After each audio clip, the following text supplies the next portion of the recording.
ಚಂದ್ರೇಶ್ವರ ದೇವಸ್ಥಾನದ ಕೊಳದಲ್ಲಿ ನಿಮಗೆ ನಿಮ್ಮ ಬಿಂಬ ಕಾಣಿಸ್ಬೇಕು.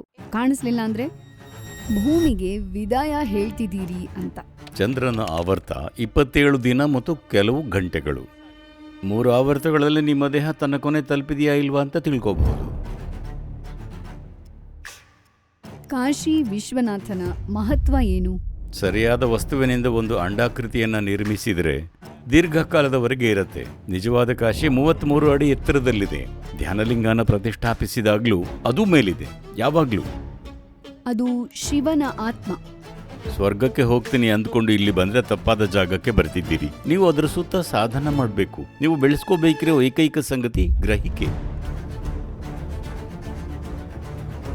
ಮೂಲ ಕಾಶಿಯ ವಿಶ್ವನಾಥ ಲಿಂಗ ಐತಿಹ್ಯಕ್ಕಿಂತಲೂ ಹಳೆಯದು. ದಾಳಿಯ ಸಮಯದಲ್ಲಿ ಧ್ವಂಸ ಮಾಡಿದ್ರು. 3 ಬಾರಿ ಪೂರ್ತಿಯಾಗಿ ನೆಲಸಮ ಮಾಡಿದ್ರು. ಒಂದು ಸಂಸ್ಕೃತಿ ಅಂತಸ್ಫೂರ್ತಿ ಮುರಿಬೇಕಂದ್ರೆ ನೀವು ಪೂಜಿಸೋದನ್ನ ನಾಶ ಮಾಡಬೇಕು. ಅದರ ಒಂದು ಭಾಗ ಯಾವುದೋ ಗೋರಿಯ ಕೆಳಗಿದೆ ಅಂತ ನಂಬುತ್ತಾರೆ. ಅವಿಮುಕ್ತೇಶ್ವರ ಅದನ್ನು ಸಂರಕ್ಷಿಸೋಕೆ ಮರುನಾಮಕರಣ ಮಾಡಿದರು. ನಮಸ್ಕಾರಂ ಜೋಹಿ. ನಮಸ್ಕಾರ ಸದ್ಗುರು. ಈ ಅದ್ಭುತ ಅವಕಾಶಕ್ಕೆ ತುಂಬ ಧನ್ಯವಾದಗಳು.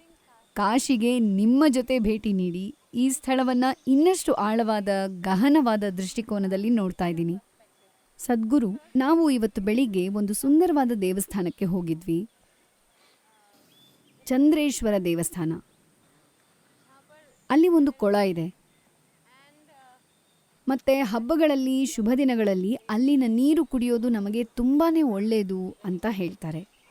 ಜೊತೆಗೆ ಇನ್ನೊಂದೇನಂದ್ರೆ, ನೀವಲ್ಲಿ ಹೋದಾಗ ಆ ಕೊಳದ ನೀರಲ್ಲಿ ನಿಮಗೆ ನಿಮ್ಮ ಬಿಂಬ ಕಾಣಬೇಕು. ಕಾಣಿಸ್ಲಿಲ್ಲ ಅಂದ್ರೆ 40 ದಿನಗಳಲ್ಲಿ ನೀವು ಈ ಭೂಮಿಗೆ ವಿದಾಯ ಹೇಳ್ತೀರಿ ಅನ್ನಲಾಗತ್ತೆ. ಹೇಗೆ? ಅಂದ್ರೆ ಚಂದ್ರನ ಮೇಲೆ ಹೋಗ್ತೀರಿ ಅಂತನಾ? ಇರಬಹುದು. ನಾನು ಅದ್ನೇ ನಿಮ್ಮನ್ನ ಕೇಳೋಕೆ ಹೊರಟಿದ್ದೆ, ಎಲ್ಲಿಗೆ ಹೋಗ್ತೀವಿ ಅಂತ. ಇದ್ರ ಹಿಂದೆ ಕೆಲವೊಂದು ಕಾರಣಗಳು, ಜೀವನದ ಕೆಲವು ಅಂಶಗಳಿವೆ. ನಾನು ಆ ದೇವಸ್ಥಾನ ನೋಡಿಲ್ಲ, ಹಾಗಾಗಿ ಅದರ ಬಗ್ಗೆ ಮಾತಾಡಲ್ಲ. ಈಗ ಈ ದೇಶದಲ್ಲಿ ಹಲವಾರು ಅಂಶಗಳು. ಒಂದು ಕಾಲದಲ್ಲಿ ಯಾವುದು ವೈಜ್ಞಾನಿಕವಾಗಿ ಪರ್ಫೆಕ್ಟ್ ಆಗಿತ್ತೋ ಅದು ನಿಧಾನವಾಗಿ ಆಚರಣೆ ಆಯಿತು. ಕಥೆಗಳು ಮತ್ತು ಬರೀ ನಂಬಿಕೆಗಳಾದವು. ನಾನು ಆ ದೇವಸ್ಥಾನದ ಬಗ್ಗೆ ಕಾಮೆಂಟ್ ಮಾಡಲ್ಲ. ಅದರ 40 ದಿನವನ್ನು ಒಂದು ಮಂಡಲ ಅಂತೀವಿ. ಯಾಕಂದರೆ ನೋಡಿ, ಚಂದ್ರನ ಆವರ್ತ 28 ದಿನ. ಹೌದು. ಎಲ್ಲ ತಾಯಂದಿರು, ಜಗತ್ತಿನ ಎಲ್ಲ ಮಹಿಳೆಯರು ಆರೋಗ್ಯವಾಗಿದ್ದರೆ 28 ದಿನಗಳ ಋತುಚಕ್ರ ಅನುಭವಿಸ್ತಾರೆ. ಅದರಿಂದಲೇ ನಾವು ಹುಟ್ಟಿರೋದು. ಅಂದರೆ ನಮಗೆ ಜನ್ಮ ಕೊಡೋಕೆ ಅವರು ಚಂದ್ರನ ಆವರ್ತಕ್ಕೆ ಒಳಗಾಗಿರಬೇಕು. ಆಗ ಮಾತ್ರ ಇದು ಸಾಧ್ಯ. ಈ ಥರ ಚಂದ್ರ, ಹುಟ್ಟು, ಸಾವು ಪರಸ್ಪರ ಸಂಬಂಧಿಸಿದೆ. ಈಗ ಗರ್ಭಧಾರಣೆ 40ರಿಂದ 42 ದಿನ ತಗೊಳ್ಳೋದ್ರಿಂದ ಅದಕ್ಕೆ 40ರಿಂದ 42 ದಿನ ಬೇಕು. ಕ್ಷಮಿಸಿ, ಗರ್ಭಧಾರಣೆ ಆಗತ್ತೆ. ಆ ಮಾಂಸದ ಮುದ್ದೆ ಒಂದು ಜೀವವಾಗೋಕೆ 40ರಿಂದ 42 ದಿನ ಬೇಕು. 40 ದಿನಗಳ ಸಮಯ ಬೇಕು ಜೀವ ಬಂದು ಸೇರೋಕೆ. ಅದಕ್ಕೆ ಅದರ ನಂತರ ನೀವು ಗರ್ಭಪಾತ ಮಾಡಿಸಬಾರ್ದು ಅನ್ನೋ ನಂಬಿಕೆ ಎಲ್ಲ ಕಡೆ ಇದೆ. ಯಾಕಂದರೆ ಅದೀಗ ಒಂದು ಜೀವ ಆಗಿದೆ. ಅದಕ್ಕೂ ಮೊದಲು ನಿಮ್ಮ ದೇಹದಲ್ಲಿನ ಒಂದು ರಚನೆಯಷ್ಟೇ ಆಗಿತ್ತು. ಅಂದರೆ ಆ ಅವಧಿ ಚಂದ್ರನ 1.5 ಆವರ್ತ ಆಗಿರುತ್ತೆ. ಚಂದ್ರನ ಆವರ್ತ 27 ದಿನ ಮತ್ತು ಕೆಲವು ಗಂಟೆಗಳು, ಸರಿನಾ? ನೀವು ಲೆಕ್ಕ ಮಾಡಿದರೆ 40 ದಿನಗಳಿಗಿಂತ ಸ್ವಲ್ಪ ಹೆಚ್ಚು. ಈಗ ನೀವು ಜೀವನದ ಸಹಜ ಪ್ರಕ್ರಿಯೆಯಿಂದಾಗಿ ಕೊನೆಯನ್ನು ತಲುಪುತ್ತಾ ಇದ್ದರೆ ನಿಮ್ಮ ಆವರ್ತ ಹೇಗೆ ಸಾಗ್ತಿದೆ ಅಂತ ನೋಡಿದರೆ, ಒಂದು ವೇಳೆ ಅದೀಗ ನಾವು ಈ 28 ದಿನಗಳನ್ನು 2 ಆವರ್ತಗಳಾಗಿ ನೋಡ್ತೀವಿ. ಅರ್ಥ ಮಾಡ್ಕೊಳ್ಳೋಕ್ಕೆ ಅನುಕೂಲ ಆಗೋ ಹಾಗೆ ಹುಣ್ಣಿಮೆಯಿಂದ ಅಮಾವಾಸ್ಯೆ, ಅಮಾವಾಸ್ಯೆಯಿಂದ ಹುಣ್ಣಿಮೆ, 3 ಆವರ್ತಗಳಲ್ಲಿ ದೇಹ ಕೊನೆ ತಲುಪ್ತಿದೆಯಾ ಇಲ್ವಾ ಅಂತ ತಿಳ್ಕೋಬಹುದು. ಹಲವು ಜನರು ನಿಮ್ಮನ್ನು ನೋಡಿದ ಕೂಡಲೇ ಇಷ್ಟು ದಿನದ ನಂತರ ಇವರು ಇರಲ್ಲ ಅಂತ ಹೇಳಬಹುದು. ಅದು ಹಾಗೆ ಆಗುತ್ತೆ. ಕೆಲವೊಮ್ಮೆ ಆಕಸ್ಮಿಕ ಸಾವುಗಳು ಈ ಥರ ಆಗಬಹುದು. ನೀವು ಹೇಳ್ಬೋದು ಯಾವಾಗಲೂ ಆಗಲ್ಲ, ಆದರೆ ಕೆಲವೊಮ್ಮೆ ಹೇಳಬಹುದು. ಅದರ ಸಹಜ ಪ್ರಕ್ರಿಯೆಯಿಂದಾಗಿ ಸಾವಿರೆಡೆ ಸಾಗುತ್ತಿದ್ರೆ 40 ದಿನ ಯಾಕೆ? ಅದಕ್ಕೂ ಮೊದಲೇನು ಹೇಳಬಹುದು, ಅದಕ್ಕೂ ಮೊದಲು ಸಹ. ಇದರ ಬಗ್ಗೆ ಆಳವಾಗಿ ಹೇಳೋಕ್ಕೆ ಹೋಗಲ್ಲ. ಯಾಕಂದರೆ ಜನರು ಏನೇನೋ ಕಲ್ಪನೆ ಮಾಡ್ಕೊಳ್ತಾ ಬೇರೆಯವರನ್ನು ಹೆದರಿಸೋಕೆ ಶುರು ಮಾಡ್ತಾರೆ. ಬೇರೆ ವಿಜ್ಞಾನಗಳಿವೆ. ನೀವು ಒಬ್ಬ ವ್ಯಕ್ತಿನ ನೋಡಿದರೆ ನಿರ್ದಿಷ್ಟ ಸಂಗತಿಗಳು ಕಂಡು ಬರದಿದ್ದರೆ ಸ್ವಲ್ಪ ಸಮಯ ಅಷ್ಟೇ ಉಳಿದಿದೆ ಅಂತ. ಆದರೆ ಇದ್ರ ಬಗ್ಗೆ ಮಾತಾಡಿದರೆ ಕೆಲವರಲ್ಲಿ ಇದು ಭಯವನ್ನು ಹುಟ್ಟು ಹಾಕತ್ತೆ. ಏನೇನೋ ಕಲ್ಪನೆ ಮಾಡಿಕೊಳ್ಳೋದಕ್ಕೆ ಶುರು ಮಾಡ್ತಾರೆ. ಈಗ ಈ ಚಂದ್ರ ದೇವಸ್ಥಾನದಲ್ಲಿ ಹೆಸರು ಕೇಳಿ ಹೇಳ್ತಿರೋದು, ನಾನು ಅದನ್ನು ನೋಡಿಲ್ಲ, ಅದು ಹೇಗಿದೆ ಗೊತ್ತಿಲ್ಲ. ಆದರೆ ಅದನ್ನು ಆ ಥರದ ಆವರ್ತನೀಯ ಪ್ರಕ್ರಿಯೆಗೆ ಹೊಂದಿಸಿದರೆ, ಆ ಥರ ಪ್ರಾಣ ಪ್ರತಿಷ್ಠೆ ಮಾಡಿದರೆ ಹಾಗಿರಬಹುದು. ಇದನ್ನೆಲ್ಲ ತಿಳಿಯೋಕ್ಕೆ ಒಂದು ಸಾಧನವಾಗಬಹುದು. ಆಗಲೇ ಹೇಳಿದ ಹಾಗೆ ಒಬ್ಬ ವ್ಯಕ್ತಿ ತನ್ನ ಗ್ರಹಿಕೆಯನ್ನು ಒಂದು ಮಟ್ಟಕ್ಕೆ ಬೆಳೆಸಿಕೊಂಡ್ರೆ ಅವನಿಗೆ ಯಾವುದೇ ಸಾಧನ ಬೇಡ. ಆದರೆ ಆ ಅಗತ್ಯ ಗ್ರಹಿಕೆ ಇಲ್ಲ ಅಂದರೆ ಸಾಧನಗಳು ಮುಖ್ಯ. ಹೀಗೆ ಗ್ರಹಿಕೆ ಇಲ್ಲದಿದ್ದಾಗ ಈ ಥರದ ಸಾಧನವನ್ನು ನಿರ್ಮಿಸಿರಬಹುದು. ಯಾಕಂದರೆ ಜನರು ಸಾಯೋಕ್ಕೆ ಕಾಶಿಗೆ ಬರ್ತಿದ್ರು, ಎಷ್ಟು ದಿನ ಉಳಿದಿದೆ ಅಂತ ತಿಳಿಯೋಕೆ ಬಯಸ್ತಿದ್ರು.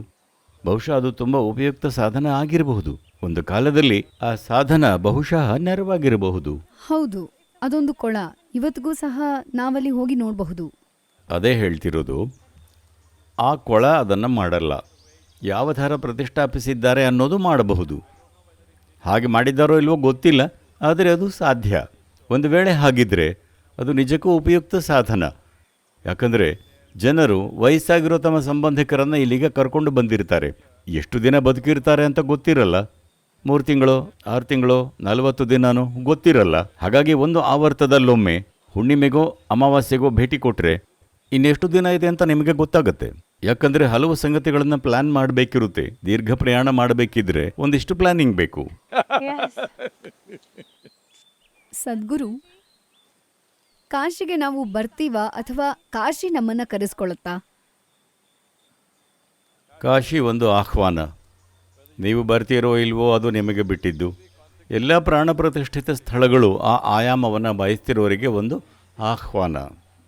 ಅದು ನಿಮ್ಮನ್ನು ಪ್ರತ್ಯೇಕವಾಗಿ ಕರಿಬೇಕು ಅಂತಿಲ್ಲ. ಅದು ಯಾವಾಗಲೂ ಕರೀತಿದೆ.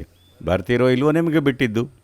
ಆದರೆ ಏನಂದ್ರೆ, ಯಾರು ಬರಲ್ವೋ ಅವರು ನನಗಿನ್ನೂ ಅಲ್ಲಿಂದ ಕರೆ ಬಂದಿಲ್ಲ ಅಂತಿರ್ತಾರೆ. ಅದೊಂದು ನೆವ. ಇಲ್ಲ, ನೆಪ ಅಲ್ಲ. ನಾನು ಮೊದಲು ಬಂದಿದ್ದೆ, ಆಗ ಇದನ್ನ ಬೇರೆ ರೀತಿ ನೋಡಿದೆ. ಈ ಸಲ ಇನ್ನೂ ಆಳವಾಗಿ ನೋಡಿದೆ, ಬೇರೆ ಥರಾನೇ ಅನುಭವಿಸಿದೆ. ಅಂದರೆ ಬಹುಶಃ ಎಲ್ಲದಕ್ಕೂ ಒಂದು ಸಮಯ ಇರುತ್ತೆ, ಒಂದು ದಿನ ಬರುತ್ತೆ. ಬಹುಶಃ ಆಗ ನಿವೇದಕ್ಕೆ ಒದ್ದಾಡಬೇಕಿಲ್ಲ. ನೋಡಿ, ವರ್ಷದಲ್ಲಿ ಖಂಡಿತ ಬೇರೆ ಬೇರೆ ಋತುಗಳಿರುತ್ತವೆ. ಕೆಲವೊಂದು ಗಿಡ ಮರಗಳನ್ನು ಬೇಸಿಗೆಯಲ್ಲಿ ಹೂ ಬಿಡೋ ಹಾಗೆ ಮಾಡೋಕ್ಕಾಗೋಲ್ಲ. ಅದು ವಸಂತದಲ್ಲಿ ಆಗತ್ತೆ, ಚಳಿಗಾಲದಲ್ಲಿ ಆಗಲ್ಲ. ಭೂಮಿಯ ಜೀವನ ಚಕ್ರದಲ್ಲಿ ಹಲವು ಋತುಗಳಿರುತ್ತವೆ. ಮನುಷ್ಯನ ಜೀವನ ಚಕ್ರದಲ್ಲೂ ಋತುಗಳಿರುತ್ತವೆ. ಆದರೆ ಮನುಷ್ಯನಾಗಿರೋದರ ಬಹುಮುಖ್ಯ ಸಂಗತಿ ಅಂದರೆ ಪ್ರಕೃತಿ ಬಹುತೇಕ ಚಕ್ರಗಳಿಂದ ನಮ್ಮನ್ನು ಮುಕ್ತವಾಗಿಸಿದೆ. ನಾವು ನಮ್ಮ ವಿವಶತೆಗಳನ್ನು ಅಲ್ಲೇ ಇಟ್ಕೊಂಡಿದ್ದೀವಿ. ಅದರ ಪ್ರಕೃತಿ ಮುಕ್ತವಾಗಿಸಿದೆ ಎಲ್ಲದರಿಂದ, ಹುಟ್ಟಿನಿಂದ ಕೂಡ. ನೋಡಿ, ಕೆಲವು ಜೀವಿಗಳನ್ನು ಹೊರತುಪಡಿಸಿ ಎಲ್ಲ ಜೀವಿಗಳು ಯಾವಾಗ ಸಂತಾನೋತ್ಪತ್ತಿ ಮಾಡಬೇಕು ಅನ್ನೋದು ಪ್ರಕೃತಿ ನಿಯಮದ ಪ್ರಕಾರ ನಡೆಯುತ್ತೆ. ನಾವು ಪ್ರಜ್ಞಾಪೂರ್ವಕವಾಗಿ ಮಾಡ್ತೀವಿ ಅಂದುಕೊಂಡು ಸ್ವಾತಂತ್ರ್ಯ ಕೊಟ್ಟಿದೆ. ನಮಗೆ ಆ ಮಟ್ಟದ ಪ್ರಜ್ಞೆ ಇರುವಾಗ ನಮ್ಮ ದೈಹಿಕ ಪ್ರಕ್ರಿಯೆಗಳು ಪ್ರಕೃತಿಯಿಂದ ಬಹುತೇಕ ಮುಕ್ತವಾಗಿವೆ. ಅದನ್ನು ಪ್ರಜ್ಞಾಪೂರ್ವಕವಾಗಿ ಮಾಡ್ತೀವಿ ಅಂತ. ಆದರೆ ನಾವು ಪ್ರಕೃತಿಯನ್ನು ಅಥವಾ ಸೃಷ್ಟಿಯ ಬುದ್ಧಿವಂತಿಕೆಯನ್ನು ನಿರಾಶೆಗೊಳಿಸ್ತಿದ್ದೀವಿ, ಅದು ಬೇರೆ ವಿಷಯ. ಆದರೆ ಮೂಲಭೂತವಾಗಿ ಮನುಷ್ಯನಾಗಿರೋದು ಅಂದರೆ ಇಷ್ಟೇ. ನೀವು ಆ ಘಟ್ಟಗಳನ್ನು ಬಳಸ್ಕೊಳ್ಬಹುದು, ಆದರೆ ನೀವು ಅದಕ್ಕೆ ಸೀಮಿತವಾಗಿಲ್ಲ. ಪ್ರಜ್ಞಾಪೂರ್ವಕರಾಗಿದ್ದರೆ ಎಲ್ಲಿಗೆ ಹೋಗಬೇಕು, ಹೇಗೆ ಹೋಗಬೇಕು, ನಿಮ್ಮೊಂದಿಗೆ ಏನು ಮಾಡ್ಕೋತೀರಿ ಅಂತ ನಿರ್ಧರಿಸಬಹುದು. ಎಲ್ಲಕ್ಕಿಂತ ಹೆಚ್ಚಾಗಿ ಹೇಗೆ ಇರ್ತೀರಿ ಅನ್ನೋದು ನಿಮ್ಮ ನಿರ್ಧಾರ. ಅದು ನಿಮ್ಮ ಪ್ರಕಾರ ಆಗೋದು. ಯಾಕಂದರೆ ಮನುಷ್ಯರಾಗಿರೋದು ಅಂದರೆ ಇಷ್ಟೇ. ನಿಮ್ಮ ವಿಧಿ ಪೂರ್ತಿಯಾಗಿ ನಿಮ್ಮದೇ. ಕೆಲವು ಮೂಲತತ್ವಗಳನ್ನು ನಿಮ್ಮ ಕೈಗೆತ್ತಿಕೊಂಡ್ರೆ. ಕಾಶಿ ನಮ್ಮನ್ನ ಕರೆಸ್ಕೊಳ್ಳತ್ತಾ ಅಂತ ಕೇಳುವಾಗ ನಾನು ಇದನ್ನೂ ಕೇಳೋಕೆ ಬಯಸಿದ್ದೆ. ಇದು ಜೀವನದಲ್ಲಿ ಬರೆದಿರುತ್ತಾ? ಅದನ್ನೆಲ್ಲ ನಾವು ಮಾಡೋದಾ, ನಾವು ನಿರ್ಧರಿಸೋದಾ, ಅಥವಾ ಅದು ಸಮಯ ಬಂದಾಗ ಆಗೋದಾ? ಅದು ಬಂದಾಗ ಹೇಗಿದ್ರೂ ಆಗತ್ತಾ? ನೋಡಿ, ಇವೆಲ್ಲ ಹುಚ್ಚು ಕಲ್ಪನೆಗಳು, ಜೀವನ ತಕ್ಕಮಟ್ಟಿಗೆ ಚೆನ್ನಾಗಿ ಆದಾಗ ಮಾಡಿಕೊಳ್ಳೋ ಸಿದ್ಧಾಂತಗಳು. ಆದರೆ ಯಾರಿಗೆ ಜೀವನ ಚೆನ್ನಾಗಿ ನಡೀತಿರಲ್ವೋ ಅವರ ಹತ್ರ ಹೋಗಿ ಇದನ್ನು ಹೇಳಿದರೆ ಅವರಿಗೆ ತುಂಬಾ ಸಿಟ್ಟು ಬರುತ್ತೆ. ಯಾಕಂದರೆ ಅವರಿಗೆ ಕೆಲಸ ಮಾಡಿರಲ್ಲ. ಹಾಗಾಗಿ ಆ ತರಹದ ಸಿದ್ಧಾಂತಗಳನ್ನು ಮಾಡಬಾರದು. ಯಾಕಂದರೆ ಅನೇಕರಿಗೆ ಅದು ಕ್ರೂರವಾಗಿರುತ್ತೆ. ಈಗ ನೀವು ನರಳುತ್ತಿದ್ದೀರಿ, ಯಾಕಂದರೆ ಅದೆಲ್ಲ ಬರೆದಿತ್ತು ಅನ್ನಬಾರದು. ಇಲ್ಲ, ನಾವು ಮಾಡಬಹುದಾದ ಹಲವಾರು ಸಂಗತಿಗಳಿರುತ್ತವೆ. ಅಂದರೆ ಮಾನವ ಅನುಭವ ಪೂರ್ತಿಯಾಗಿ ಮನುಷ್ಯನಿಂದಲೇ ನಿರ್ಧರಿಸಲ್ಪಡೋದು. ಆಧ್ಯಾತ್ಮಿಕ ಪ್ರಕ್ರಿಯೆ ಅಂದರೆ ಇದೇ.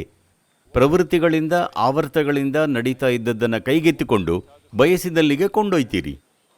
ಆಧ್ಯಾತ್ಮಿಕ ಪ್ರಕ್ರಿಯೆ ಅಂದರೆ ಅದೇ.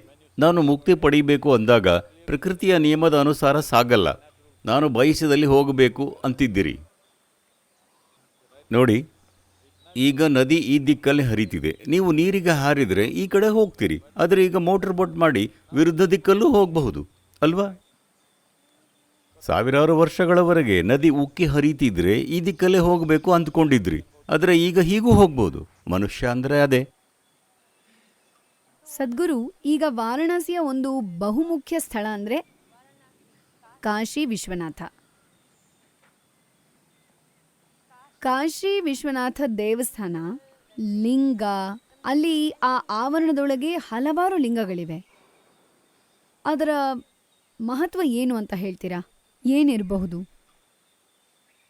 ಲಿಂಗ ಅನ್ನೋ ಪದ ಲೀನ ಅನ್ನೋ ಮೂಲ ಪದದಿಂದ ಬಂದಿದೆ. ಅಂದರೆ ಅದು ಮೂಲ ರೂಪ. ಯಾಕೆ ಮೂಲ ರೂಪ ಅಂತೀವಿ ಅಂದರೆ ನಾವೆಲ್ಲ ಬೇರೆ ಬೇರೆ ರೀತಿಯ ರೂಪಗಳು. ಆರಂಭದಲ್ಲೇ ನಾವು ಆಗಿಲ್ಲ. ನಾವು ಆಗಿದ್ದು ಎಷ್ಟೋ ವರ್ಷಗಳ ನಂತರ, ಲಕ್ಷಾಂತರ ಅಥವಾ ಕೋಟ್ಯಾಂತರ ವರ್ಷಗಳ ನಂತರ ಇರಬಹುದು. ಆದರೆ ಅದು ಆರಂಭವಾದಾಗ, ಅವ್ಯಕ್ತವಾದ್ದು ವ್ಯಕ್ತವಾಗೋಕೆ ಶುರುವಾದಾಗ ಉಂಟಾದ ಮೊದಲ ರೂಪ ಅಂಡಾಭ. ಇದನ್ನು ಆಧುನಿಕ ಖಗೋಳಶಾಸ್ತ್ರಜ್ಞರು ಒಪ್ಕೋತಾರೆ, ಅಂಡಾಭ ಅಂತ. ಪರ್ಫೆಕ್ಟ್ ಆದ ಅಂಡಾಭವನ್ನು ಲಿಂಗ ಅಂತೀವಿ. ಕ್ಷಮಿಸಿ, ಇದು ಸ್ವಲ್ಪ ಕಷ್ಟ ಅನ್ನಿಸ್ತಿದೆ. ನಾನು ಸರಿಯಾಗಿ ಅರ್ಥ ಮಾಡ್ಕೊಂಡಿದ್ದೀನ ನೋಡಿ. ಅಂದರೆ ವ್ಯಕ್ತವಾದ ಮೊದಲ ರೂಪ.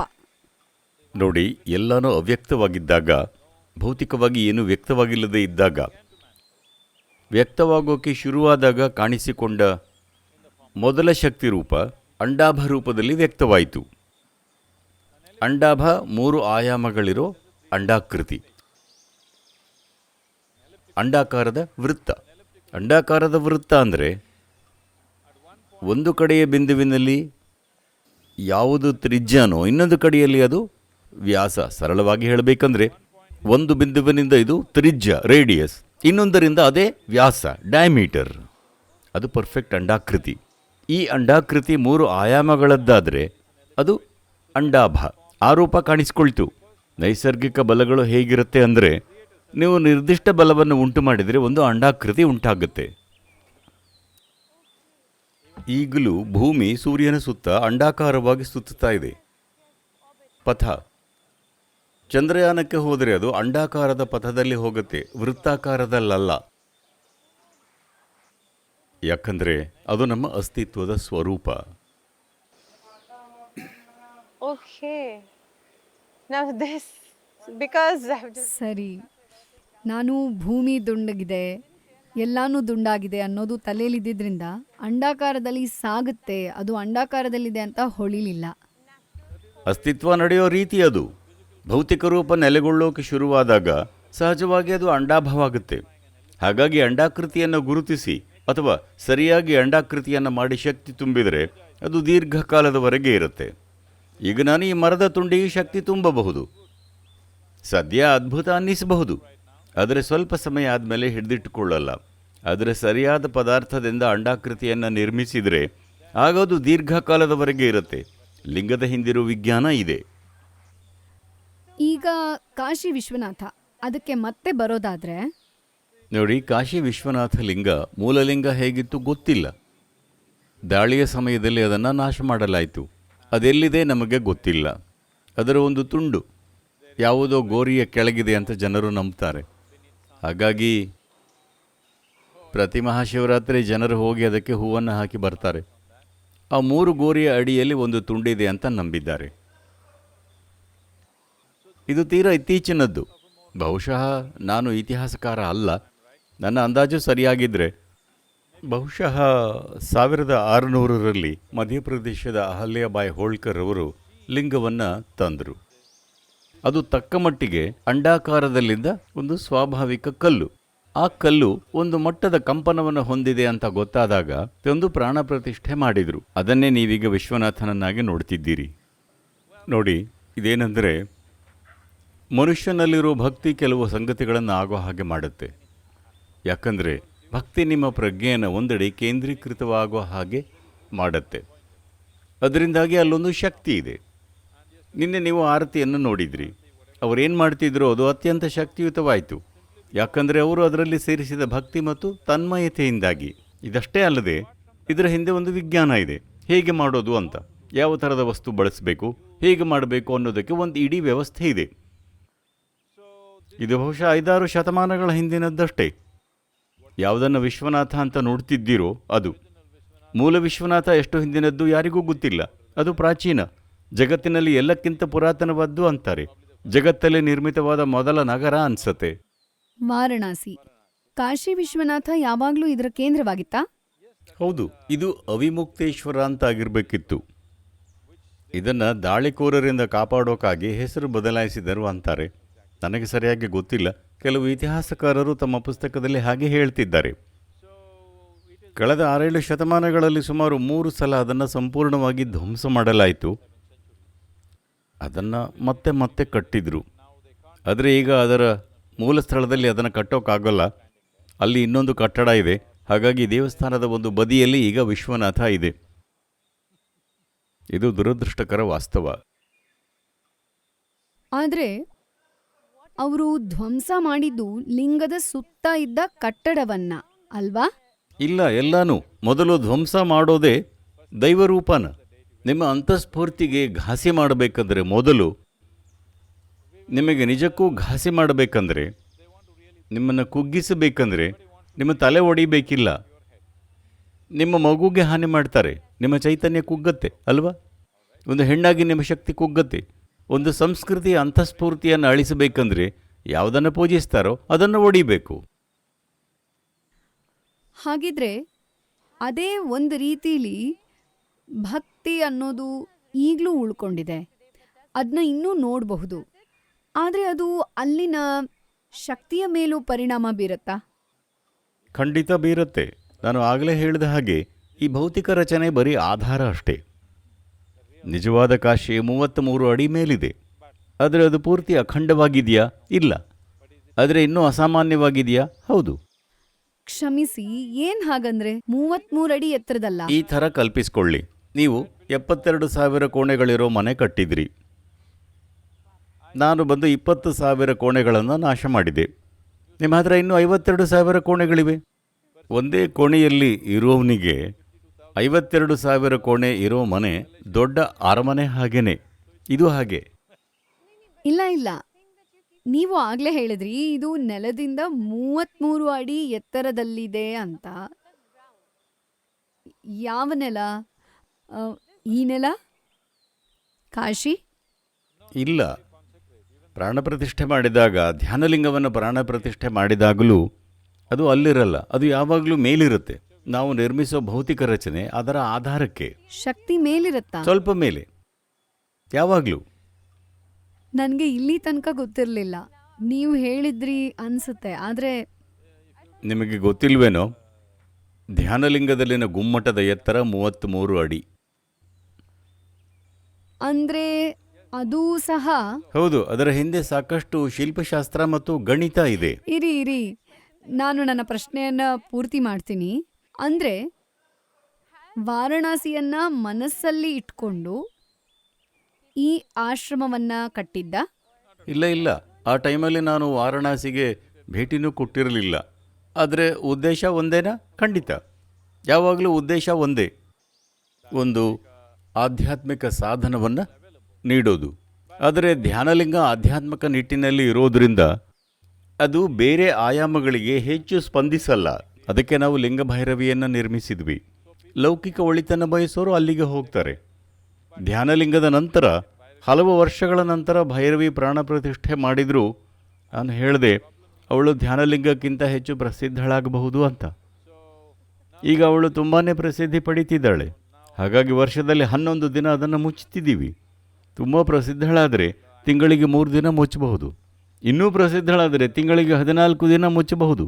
ಯಾಕಂದರೆ ಅವಳು ನಿಮ್ಮ ಥರ ಸೂಪರ್ ಸ್ಟಾರ್ ಆಗೋದು ನನಗೆ ಬೇಕಿಲ್ಲ. Wait a minute. ಒಂದ್ ನಿಮಿಷ, ನೀವು ಈಗ 5 ನಿಮಿಷದ ಹಿಂದೆ ಏನ್ ಹೇಳಿದ್ರು ಅದರ ವಿರುದ್ಧವಾಗಿ ಮಾತಾಡ್ತಿದ್ದೀರಿ. ಆಧ್ಯಾತ್ಮಿಕ ಅನ್ವೇಷಣೆಗೆ ಆರ್ಥಿಕ ಕ್ಷೇಮ ಮುಖ್ಯ ಅಂದ್ರಿ. ಅದು ಬೇಕು. ಆದರೆ ಅದೊಂದೇ ಗುರಿ ಆದರೆ ಜನರು ಧ್ಯಾನಲಿಂಗಕ್ಕೆ ಹೋಗೋ ಬದಲು ಬರೀ ದೇವಿ ದೇವಸ್ಥಾನಕ್ಕೆ ಹೋದರೆ ತಮಗೆ ಆರ್ಥಿಕ ಮತ್ತು ಲೌಕಿಕ ಕ್ಷೇಮ ಬೇಕು ಅಂತ, ಆಗ ಅವಳ ಲಭ್ಯತೆಯನ್ನು ಸೀಮಿತಗೊಳಿಸ್ತೀವಿ.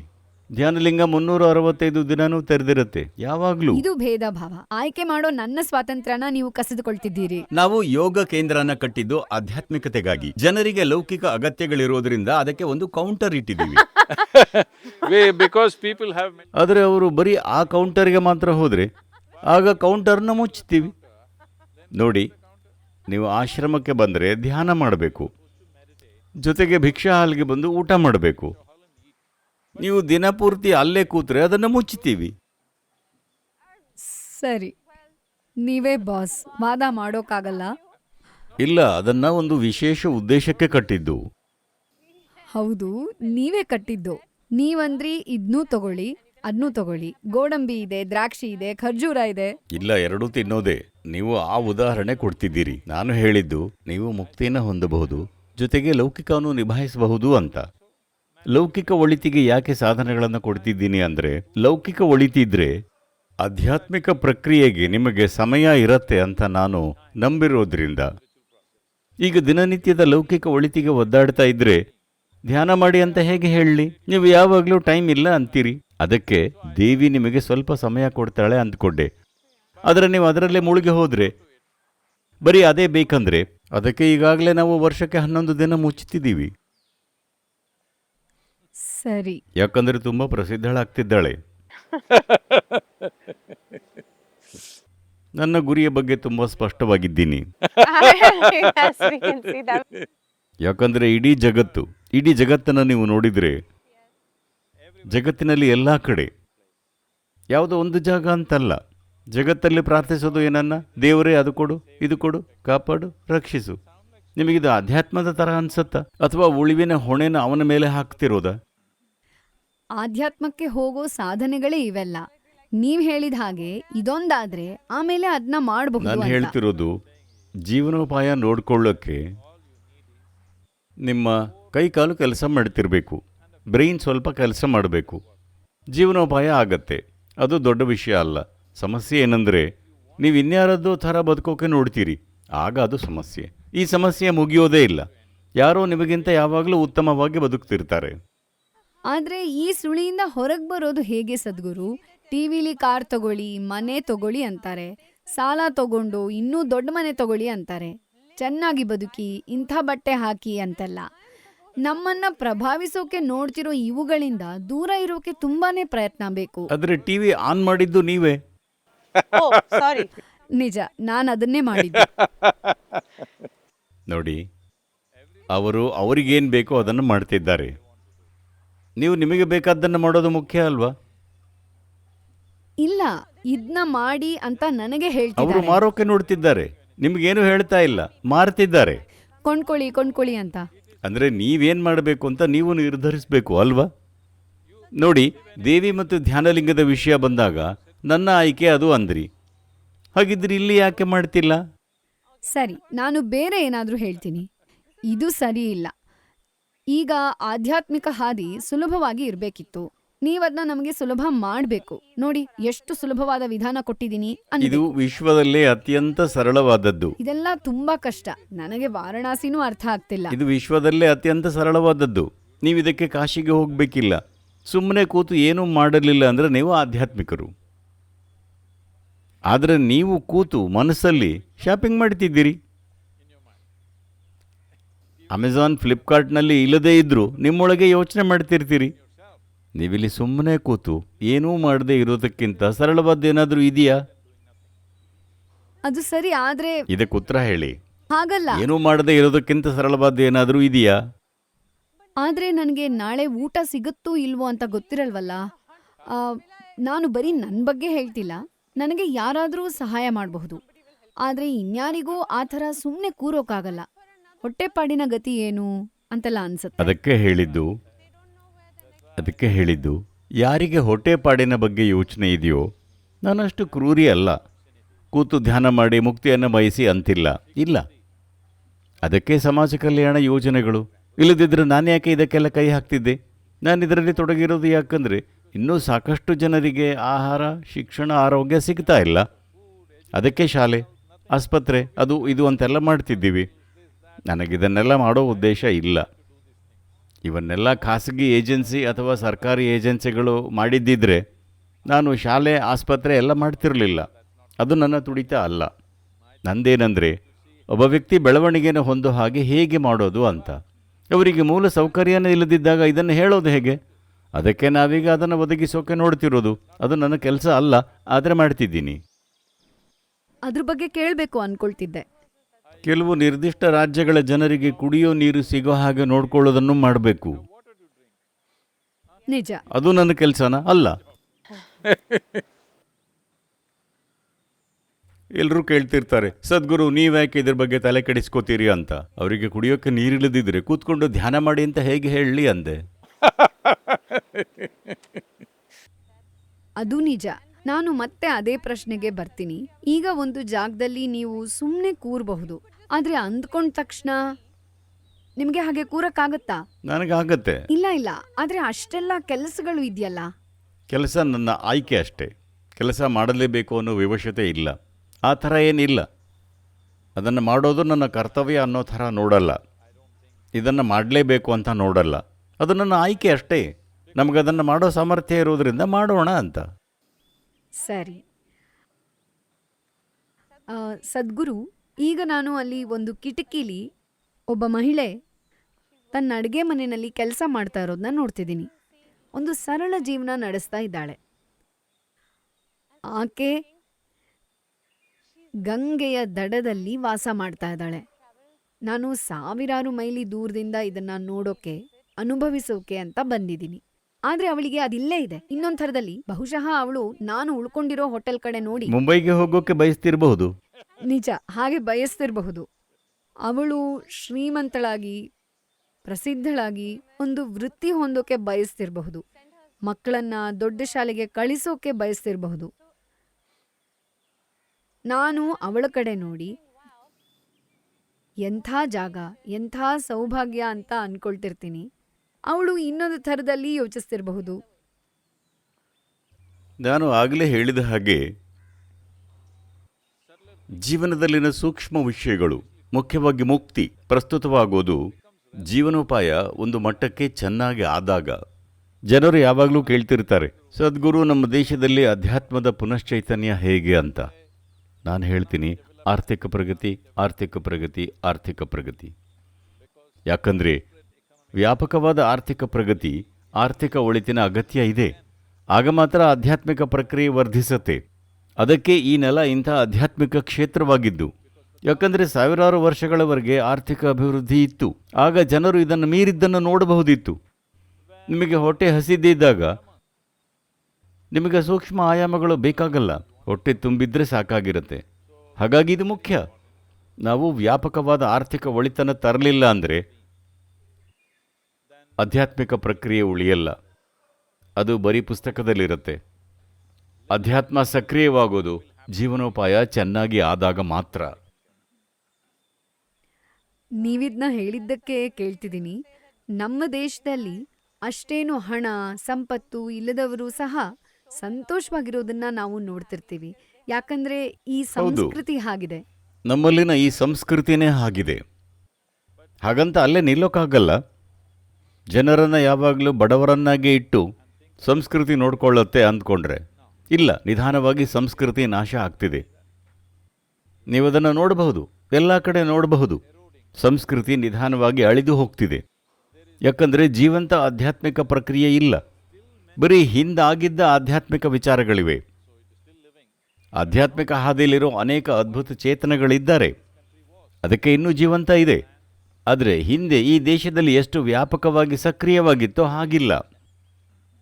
ಒಂದು ಕಾಲದಲ್ಲಿ ಇಲ್ಲಿ ಎಲ್ಲರೂ ಆಧ್ಯಾತ್ಮಿಕ ಜಿಜ್ಞಾಸುಗಳಾಗಿದ್ದರು. ಬಹುತೇಕ 100% ಜೀವಂತ ಆಧ್ಯಾತ್ಮಿಕ ಸಮಾಜ ಅದಾಗಿತ್ತು. ಅದಕ್ಕೆ ಆಧ್ಯಾತ್ಮಿಕರಾಗಿರೋದು ಅನ್ನೋದು ಎಷ್ಟು ತಿರುಚಿ ಹೋಗಿದೆ ಅಂದರೆ, ಅಧ್ಯಾತ್ಮ ಅಂದರೆ ನೀವು ಹಿಮಾಲಯಕ್ಕೆ ಹೋಗಬೇಕು, ಕಾಶಿಗೆ ಹೋಗಬೇಕು, ಎಲ್ಲವನ್ನೂ ತ್ಯಜಿಸಬೇಕು ಅಂದ್ಕೋತಾರೆ. ಇವೆಲ್ಲ ಬಂದಿರೋದು ಯಾಕಂದರೆ ಇದೀಗ ಸ್ವಲ್ಪ ಅಷ್ಟೇ ಇದೆ, ತೀವ್ರವಾದ್ದು ಉಳ್ಕೊಂಡಿದೆ, ಉಳ್ದಿದ್ದೆಲ್ಲ ಹೋಗಿವೆ. ಯಾಕಂದರೆ ಎಲ್ಲರೂ ಜೀವನೋಪಾಯದಲ್ಲಿ ಬ್ಯುಸಿಯಾಗಿದ್ದಾರೆ. ಜೀವನೋಪಾಯ ಸಮಸ್ಯೆ ಆಗಿಲ್ಲದಿದ್ದರೆ ದೇಶದಾದ್ಯಂತ ಆಧ್ಯಾತ್ಮಿಕ ಪ್ರಕ್ರಿಯೆ 100% ಜೀವಂತ ಇರ್ತಿತ್ತು. ಆದರೆ ಇವತ್ತು ಅದನ್ನು ತಡೆಯೋಕೆ ನೋಡ್ತಿದ್ದೀವಿ. ನಾವು ತಕ್ಕಮಟ್ಟಿಗೆ ಆರ್ಥಿಕವಾಗಿ ಸಬಲರಾದರೆ ಎಲ್ಲರೂ ಪಾಶ್ಚಾತ್ಯರನ್ನು ಅನುಕರಿಸ್ತಾ ನಶೆಯಲ್ಲಿರ್ತಾರೆ. ಚೆನ್ನಾಗಿ ಇರೋದಂದರೆ ಹಾಗೆ ಅಂದ್ಕೋತಾರೆ. ನಿಜಕ್ಕೂ ಚೆನ್ನಾಗಿ ಇರಬೇಕಂದ್ರೆ ಜಾಗೃತರಾಗಿರಬೇಕು, ಮೆದುಳು ಸಕ್ರಿಯವಾಗಿರಬೇಕು. ಅದನ್ನು ಕುಗ್ಗಿಸೋದು ಜೀವನನ ಎಂಜಾಯ್ ಮಾಡೋ ದಾರಿ ಅಲ್ಲ. ಈಗ ಚೆನ್ನಾಗಿ ನೋಡೋಕೆ, ಕೇಳೋಕೆ, ಭಾವಿಸೋಕೆ, ಸವಿಯೋಕೆ ಆದರೆ ಮಾತ್ರ, ಎಲ್ಲನೂ ವರ್ಧಿಸಿದರೆ ಮಾತ್ರ ಜೀವನನ ಉನ್ನತ ಮಟ್ಟದಲ್ಲಿ ಅನುಭವಿಸ್ತೀರಿ. ಅಮಲೇರಿಸಿಕೊಳ್ಳೋ ಮೂಲಕ ನಮ್ಮ ಸಾಮರ್ಥ್ಯಗಳನ್ನು ಕುಗ್ಗಿಸೋದ್ರಿಂದ ಅಥವಾ ಕೆಮಿಕಲ್ಗಳ ಮೂಲಕ ಪ್ರಚೋದಿಸೋದ್ರಿಂದ ನಮ್ಮ ಜೀವನ ಉತ್ತಮವಾಗುತ್ತೆ ಅಂದ್ಕೋತೀವಿ. ಇದರಿಂದಾಗಿ ಒಂದು ಅಡ್ಡಿ ಉಂಟಾಗಿದೆ. ನಾನು ನಿರಂತರವಾಗಿ ಇದರ ಬಗ್ಗೆ ಮಾತಾಡ್ತಿದ್ದೀನಿ. ಮುಂದಿನ 15-20 ವರ್ಷಗಳಲ್ಲಿ ಅಧ್ಯಾತ್ಮನ ಜಾಗೃತಗೊಳಿಸಲಿಲ್ಲ ಅಂದರೆ ಬಹುಶಃ ಇನ್ನೊಂದು 30-40 ವರ್ಷಗಳಲ್ಲಿ ಅಥವಾ 50-60 ವರ್ಷಗಳಲ್ಲಿ 90% ಜನರು ಕೆಮಿಕಲ್ಗಳಲ್ಲೇ ಇರ್ತಾರೆ. ಆರೋಗ್ಯವಾಗಿರೋಕೆ ಕೆಮಿಕಲ್ ಬೇಕು, ನೆಮ್ಮದಿಯಿಂದ ಇರೋಕೆ ಕೆಮಿಕಲ್ಸ್ ಬೇಕು, ಸಂತೋಷದಿಂದ ಇರೋಕೆ ಕೆಮಿಕಲ್ಸ್ ಬೇಕು, ಭಾವೋತ್ಕರ್ಷಕ್ಕೆ ಡ್ರಗ್ ಬೇಕು. 90% ಜನರು ಕೆಮಿಕಲ್ಸ್ನಲ್ಲಿ ಮುಳುಗಿದ್ರೆ ಅವರ ಹತ್ರ ಮಾತಾಡೋಕ್ಕಾಗೋಲ್ಲ. ಕೆಮಿಕಲ್ನಿಂದಲೇ ಬದುಕುತ್ತಿದ್ದರೆ ಮಾತಾಡೋಕ್ಕಾಗೋಲ್ಲ. ಅದಕ್ಕೆ ಅರ್ಥ ಇಲ್ಲ. ಯಾಕಂದರೆ ಅಲ್ಲಿ ಮಾತಾಡೋಕೆ ಯಾರೂ ಇಲ್ಲ. ಅಲ್ಲಿ ಮಾತಾಡೋಕೆ ಯಾರೂ ಇಲ್ಲ. ಯಾಕಂದರೆ ಏನನ್ನೇ ಸೇವಿಸ್ತಿದ್ದಾರೋ ಅದಕ್ಕೆ ಗುಲಾಮರಾಗಿದ್ದಾರೆ. ಅವರ ಹತ್ರ ಮಾತಾಡೋದು ತುಂಬ ಕಷ್ಟ. ಸದ್ಗುರು, ನಾನು ಯಾವಾಗಲೂ ಇದನ್ನ ಕೇಳಬೇಕು ಅನ್ಕೊಂಡಿದ್ದೆ. ನಮ್ಮದು ಜಗತ್ತಲ್ಲೇ ಅತ್ಯಂತ ಯುವ ದೇಶ, ಅತಿ ಹೆಚ್ಚು ಜನಸಂಖ್ಯೆ ಇರೋ ದೇಶ. ಅತ್ಯಂತ ಪ್ರಾಚೀನ ದೇಶ ಅಂದ್ಕೊಂಡಿದ್ದೆ. Ah, ಯುವಜನರ ದೇಶ. ಚೆನ್ನಾಗಿ said. ಹೇಳಿದ್ರಿ. well said. ಅಂದ್ರೆ ನಮ್ಮ ದೇಶ ಅತಿ ಹೆಚ್ಚು ಯುವ ಜನರಿಂದ ತುಂಬಿದೆ. ಜೊತೆಗೆ ಅತ್ಯಂತ ಹೆಚ್ಚು ಜನಸಂಖ್ಯೆನೂ ಇದೆ. 35ರ ಒಳಗೆ ಇರೋರು ತುಂಬಾನೇ ಜನರಿದ್ದಾರೆ. ಈ ಯುವ ಜನರ ಶಿಕ್ಷಣಕ್ಕೆ ನಾವು ತುಂಬಾನೇ ಒತ್ತು ಕೊಡ್ತಿದ್ದೀವಿ. ಆದರೆ ನಮ್ಮ ಶಿಕ್ಷಣ, ಈ ಆಧುನಿಕ ಶಿಕ್ಷಣದಲ್ಲಿ ನಾವು ನಮ್ಮ ಮಕ್ಕಳನ್ನ ಕಾಶಿಗೆ ಅಥವಾ ಆಧ್ಯಾತ್ಮಿಕತೆಗೆ ಹತ್ತಿರವಾಗಿಸ್ತಿಲ್ಲ. ನಾವು ಅವರನ್ನ ಇವುಗಳಿಂದ ತುಂಬಾ ದೂರ ಕರ್ಕೊಂಡು ಹೋಗ್ತಿದ್ದೀವಿ. ನಮ್ಮನ್ನ ನಾವು ದುರಂತದೆಡೆಗೆ ತಳ್ತಾ ಇಲ್ವಾ? ಹೌದು, ಖಂಡಿತ. ನಾವು ಬ್ರಿಟಿಷರನ್ನ ಇಲ್ಲಿಂದ ಓಡಿಸಿದ್ವಿ. ಈಗ ಶಿಕ್ಷಣಕ್ಕೆ ಲಂಡನ್ನಿಗೆ ಹೋಗ್ತಿದ್ದೀವಿ. ಯಾಕಂದರೆ ಪಾಶ್ಚಾತ್ಯ ನಾಗರಿಕತೆ ಅತ್ಯುನ್ನತವಾದದ್ದು ಅಂತ ತಲೆಯಲ್ಲಿ ತುಂಬಿಕೊಂಡಿದ್ದೀವಿ. ಇದ್ಯಾಕೆ ಹೀಗಾಯಿತು? ಯಾಕಂದರೆ ಆರ್ಥಿಕವಾಗಿ ಅವರು ನಮಗಿಂತ ಉತ್ತಮವಾಗಿದ್ದಾರೆ ಅಷ್ಟೇ.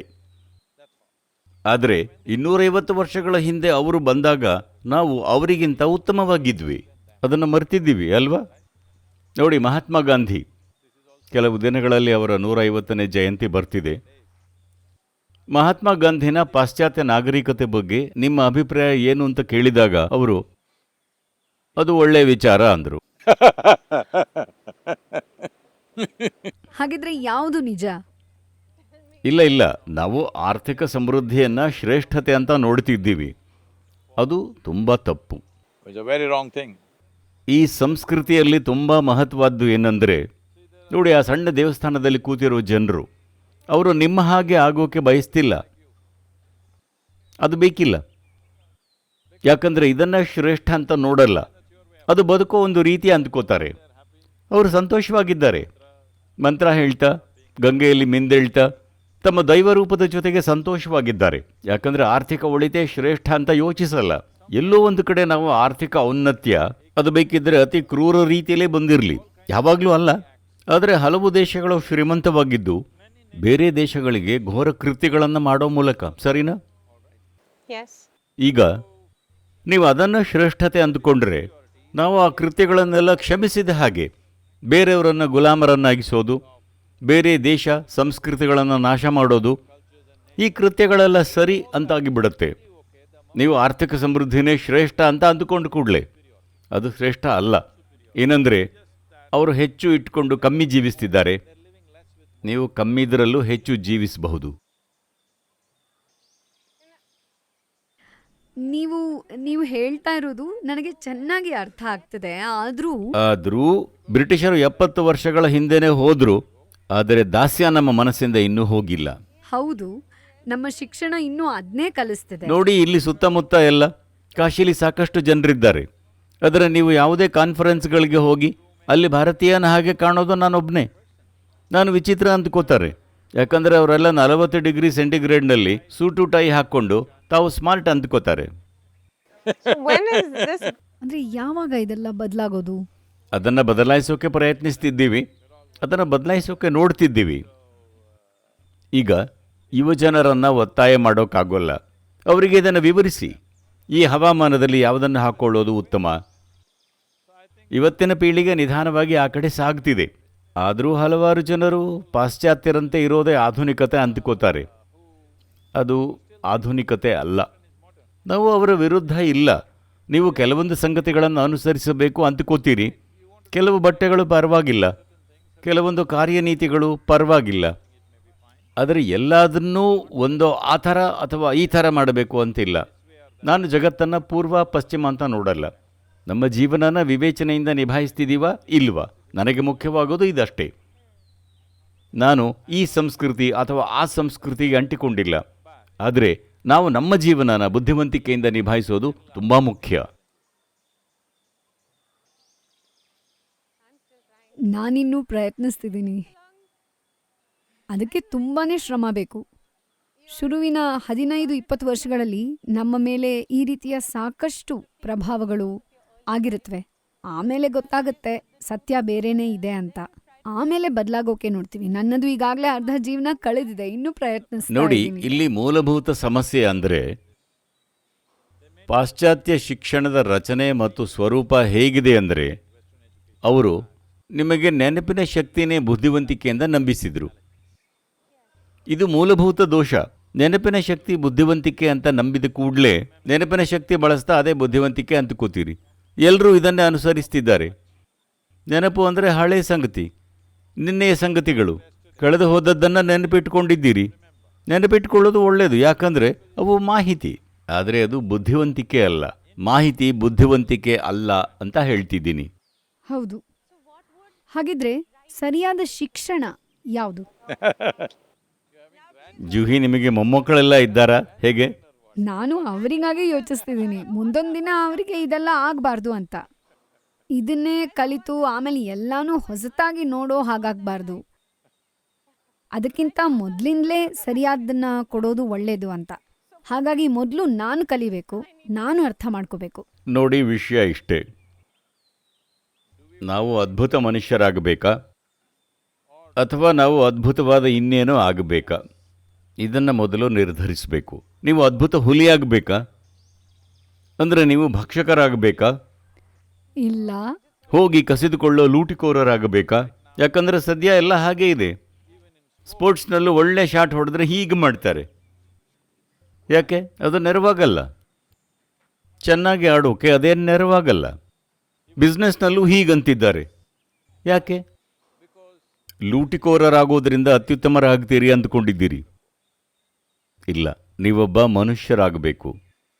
ಮನುಷ್ಯರಾಗಿರೋದರ ಮಹತ್ವ ಏನಂದರೆ, ಬಾಕಿ ಎಲ್ಲ ಪ್ರಾಣಿಗಳಿಗೆ ಅವುಗಳ ಜಾಗ ಗಡಿ ಅಂತಿವೆ. ಗಡಿಯಲ್ಲೇ ಬದುಕತ್ವೆ. ಈಗ ನೀವು ಕಾಶಿಲಿ ಬೀದಿ ನಾಯಿನ ನೋಡಿದರೆ ಅದು ಕಂಡಲ್ಲೆಲ್ಲ ಮೂತ್ರ ಮಾಡ್ತಿರತ್ತೆ. ಅದಕ್ಕೇನು ಮೂತ್ರನಾಳದ ಇನ್ಫೆಕ್ಷನ್ ಇದೆ ಅಂತ ಅಲ್ಲ, ತನ್ನ ಸಾಮ್ರಾಜ್ಯ ನಿರ್ಮಿಸಿಕೊಳ್ತಿದೆ. ಅಂದರೆ ಗಡಿ ಇಲ್ಲದೆ ಅದಕ್ಕೆ ಬದುಕೋಕ್ಕಾಗೋಲ್ಲ. ಅದು ಅದರ ಪ್ರವೃತ್ತಿ. ಮನುಷ್ಯರಾಗಿರೋದು ಅಂದರೆ ನಮ್ಮ ಗಡಿಗಳನ್ನು ಮೀರಿ ಹೋಗಬಹುದು. ನಾವು ಗಡಿಗಳನ್ನು ಎಳೆದುಕೋಬೇಕಾಗಿಲ್ಲ. ಭೌತಿಕ ಚಟುವಟಿಕೆಗಳಿಗೆ ಗಡಿಗಳನ್ನು ಹಾಕ್ಕೋಬಹುದು. ಆದರೆ ನಮ್ಮ ಯೋಚನೆ, ಭಾವನೆ ಮತ್ತು ಪ್ರಜ್ಞೆಯಲ್ಲಿ ನಮಗೆ ಗಡಿ ಬೇಕಾಗಿಲ್ಲ. ಪ್ರಜ್ಞೆ ಅಂದರೆ ಅದೇನೆ. ಭೌತಿಕಕ್ಕೆ ಗಡಿ ಬೇಕು, ಪ್ರಜ್ಞೆಗೆ ಗಡಿ ಬೇಕಾಗಿಲ್ಲ. ಆಧ್ಯಾತ್ಮಿಕ ಪ್ರಕ್ರಿಯೆ ಅಂದರೆ ಅದೇನೆ. ಭೌತಿಕಕ್ಕೆ ಗಡಿ ಬೇಕು, ಆಧ್ಯಾತ್ಮಿಕತೆಗೆ ಗಡಿ ಬೇಕಿಲ್ಲ. ಮನುಷ್ಯರಾಗಿರೋದರ ಮೂಲ ಸತ್ವ ಅಂದರೆ ನಿಮ್ಮ ಗಡಿಗಳನ್ನು ಮೀರಿ ಹೋಗೋಕೆ ಬಯಸ್ತೀರಿ. ಯಾಕಂದರೆ ಇದಕ್ಕಾಗಿ ನೀವಿದನ್ನು ಆಸೆ, ಆಕಾಂಕ್ಷೆ, ಅತಿಕ್ರಮಣ ಏನಾದರೂ ಅನ್ನಿ, ಮೂಲಭೂತವಾಗಿ ನೀವು ಅಸೀಮವಾಗಿ ವಿಸ್ತರಿಸೋಕೆ ಬಯಸ್ತಿದ್ದೀರಿ, ಆದರೆ ಅದನ್ನು ಕಂತುಗಳಲ್ಲಿ ಮಾಡ್ತಿದ್ದೀರಿ. ನಾನು ಅದನ್ನು ಪ್ರಜ್ಞೆಯ ನಿರ್ಬಂಧಿತ ಅಭಿವ್ಯಕ್ತಿ ಅಂತೀನಿ. ಸ್ವಲ್ಪ ಸ್ವಲ್ಪ ಸ್ವಲ್ಪ ಸ್ವಲ್ಪ ಆಗಿ ವಿಸ್ತರಿಸ್ತಿದ್ದಾರೆ. Okay. Okay. ಇಲ್ಲಿ ಕೂತು ಇಡೀ ಬ್ರಹ್ಮಾಂಡವನ್ನು ನಿಮ್ಮದಾಗಿಸಿಕೊಳ್ಳುವ ಅವಕಾಶ ಇರೋವಾಗ ಇಂಚಾಗಿ ಯಾಕೆ ಹೋಗ್ತಿದ್ದೀರಿ ಅಂತ ಕೇಳ್ತಿದ್ದೀನಿ. ಇಂಚಾಗಿ ಹೋದರೆ ಅತೃಪ್ತರಾಗೇ ಸಾಯ್ತೀರಿ. ನನಗಿದೆಲ್ಲ ಆಗೋದು ತುಂಬಾ ನಿಧಾನ, ವೇಗವಾಗಲಿ ಅಂತ ಅನ್ಕೋತೀನಿ. ನಿಮಗೆ ಮಾತ್ರ ಅಲ್ಲ, ಎಲ್ರಿಗೂ. ನಾನು ಇಲ್ಲಿ ಗಂಗೆ ಬಳಿ ಕೂರ್ಬಹುದಲ್ವಾ? ಯಾಕೆ ಬರೀ ಗಂಗೆ? ಯಾಕಂದ್ರೆ ಇದು ಜಗತ್ತಿನ ಅತ್ಯಂತ ಪವಿತ್ರವಾದ ನದಿ. ಅದು ತಪ್ಪಾದ ಯೋಚನೆ. ಜೊತೆಗೆ ಧ್ಯಾನ ಮಾಡಿದ್ರೆ ಸಾಕಲ್ವಾ? ಮುಂಬೈನಲ್ಲಿ ಸಮುದ್ರ ಇದೆ, ಗಂಗೆನೂ ಸಮುದ್ರನೇ ಬಯಸ್ತಿರೋದು. ನೀವು ಅಲ್ಲೇ ಕೂರಬಹುದಲ್ವಾ? ಇದು ಭೌಗೋಳಿಕತೆ ಬಗ್ಗೆ ಅಲ್ಲ. ನಿಮಗೆ ಸ್ವಲ್ಪ ನೆರವು ಬೇಕು, ಅದಕ್ಕೆ ಯಾವುದೋ ಕ್ಷೇತ್ರಕ್ಕೆ ಹೋಗ್ತೀರಿ. ಆದರೆ ನಿಮ್ಮ ಗುರಿ ಗಂಗೆ ಅಥವಾ ಕಾಶಿಯಲ್ಲಿಲ್ಲ. ನಿಮಗೆ ನೆರವು ಬೇಕು, ಜನರಿಗೆ ಒಂದು ರೀತಿಯ ನೆರವು ಬೇಕಿತ್ತು. ಆಗ ಹಲವಾರು ಆತ್ಮಜ್ಞಾನಿಗಳು, ಹಲವಾರು ಜ್ಞಾನಿಗಳಿದ್ರು. ಜನರು ಒಂದು ಕಾಲದಲ್ಲಿ ಅವರನ್ನು ಅರಸಿ ಬಂದರು. ಈಗ ನಾವು ಅಂಥ ಕ್ಷೇತ್ರದ, ಅಂಥ ಶಕ್ತಿಯ ವ್ಯವಸ್ಥೆ ಹುಡುಕೊಂಡು ಬರ್ತೀವಿ. ಅದು ಆಕರ್ಷಕವಾಗಿರುತ್ತೆ. ಆದರೆ ನೀವು ಕೇಂದ್ರಿತರಾಗಿದ್ದರೆ ನಿಮಗೆ ಯಾವ ಕ್ಷೇತ್ರನೂ ಬೇಕಿಲ್ಲ. ನಿಮ್ಮ ಮನೆಯಲ್ಲೇ ಅದನ್ನು ಮಾಡಬಹುದು. ಗಂಗೆಯನ್ನು ನೋಡಬೇಕಿಲ್ಲ, ಬರೀ ಆಕಾಶವನ್ನು ನೋಡಬಹುದು. ನೋಡಿ, ಸಮುದ್ರ ಗಂಗೆಗಿಂತ ದೊಡ್ಡದು, ಆಕಾಶ ಸಮುದ್ರಕ್ಕಿಂತ ದೊಡ್ಡದು. ಅದು ಮುಂಬೈನಲ್ಲೂ ಇದೆ. ಆಕಾಶ ಇದೆ ಅಲ್ವಾ?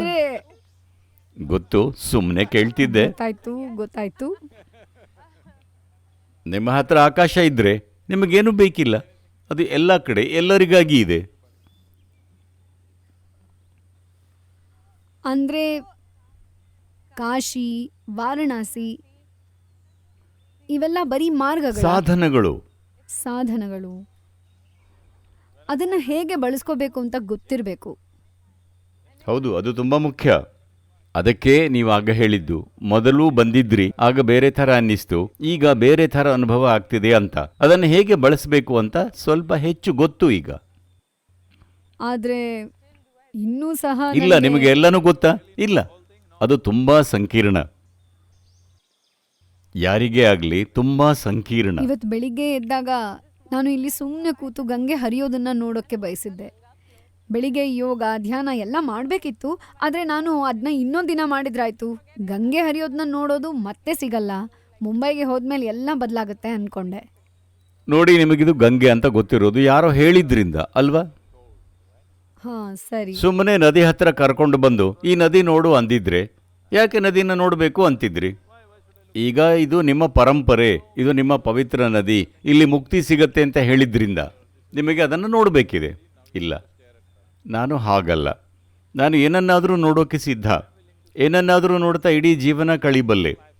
ಅದಕ್ಕೆ ಜೀವನದ ಆ ದಿವ್ಯ ದರ್ಶನ ಆಯಿತು. ಯಾಕಂದರೆ ನಾನು ಆಯ್ಕೆ ಮಾಡಲಿಲ್ಲ.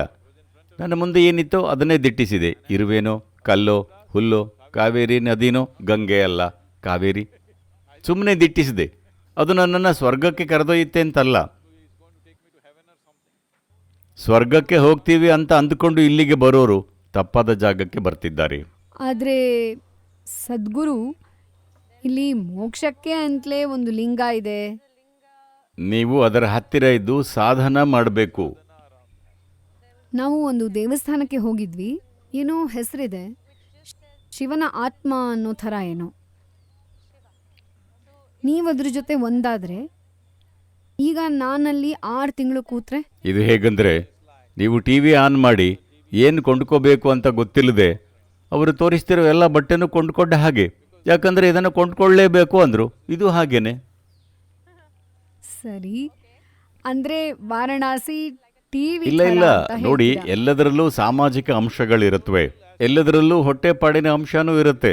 ಜನರು ಅದರಿಂದಲೇ ಬದುಕ್ತಿರ್ತಾರೆ. ಅದನ್ನೇ ನಂಬಬೇಕಿಲ್ಲ. ಅದಕ್ಕೆ ಹೇಳ್ತಿರೋದು, ನೀವು ಬೆಳೆಸ್ಕೋಬೇಕಿರೋ ಏಕೈಕ ಸಂಗತಿ ಗ್ರಹಿಕೆ. ನಿಮ್ಮ ಗ್ರಹಿಕೆ ಚೆನ್ನಾಗಿದ್ರೆ, ನಿಮ್ಮ ಮುಂದೆ ಏನೋ ಇದ್ರೆ, ಇದು ನಿಮ್ಮ ಜೀವನಕ್ಕೆ ಮಹತ್ವದ್ದ ಅಲ್ವಾ ಅನ್ನೋದು ಗೊತ್ತಾಗುತ್ತೆ. ಅದನ್ನು ಬೆಳೆಸಿಕೊಳ್ಳೋ ಬದಲು, ಅದಕ್ಕೆ ಹೇಳಿದ್ದು, ನೆನಪಿನ ಶಕ್ತಿನ ಬುದ್ಧಿವಂತಿಕೆ ಅಂತ ಕೂತಿದ್ದೀರಿ. ಇದು ಗಂಗೆ ಅಂತ ಅವರು ಹೇಳಿದರು. ಅವರು ಹೇಳದೇ ಇದ್ದಿದ್ರೆ, ನಿಮಗೆ ಗೊತ್ತಿಲ್ಲದೆ ಇದ್ದಿದ್ರೆ, ಇದು ನೈಲ್ ನದಿ ಅಂತ ನಾನು ಅಂದರೆ ನೀವು ನೋಡೋದಲ್ಲ, ಬೋಟಿಂಗ್ ಮಾಡೋಕೆ ಬಯಸ್ತಿದ್ರಿ. ಸರಿ, ಈ ಸಂವಾದಕ್ಕಾಗಿ ಅನಂತ ಧನ್ಯವಾದಗಳು ಸದ್ಗುರು.